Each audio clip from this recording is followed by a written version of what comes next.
खुलुमबाय। गिबि गिबियावनो आंनि गोसो गोरबोनिफ्राय बयनिसिमबो गोजोननाय बावहरनाय थाबाय।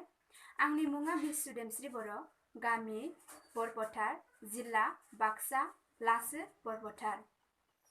आंनि बैसोआ दा 20 बोसोराव आगान सुरगासिनो दङ। दानिया खन्थाइ मुलुग इउटुब चेनेलनि बानजायनायाव आंबो दिनै दोंसे खन्थाइ आवरायनो सानदों। खन्थाइनि मुङा जादों अननाय। थुदो दाना खन्थाइखौ आवरायदिनि। अननाय मुङाथ' जोबोद समायना, नाथाय आंदि दिनै नोंनि मुङावनो गादब जाबाय। सोरनिबा नंखाय अनफ्लानायावनो आं दिनै गोसो बायबाय।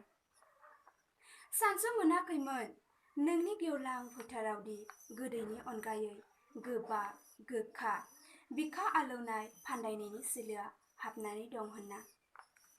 थेवब्लाबो आंनि फाग्लि गोसोआ लुबैयो अरायबो अननाय, गोरबोनि गोथार थानसालियाव गोरबो गंनैनि गोजोन हास्थायग्रा सैथोनि फुजियारि।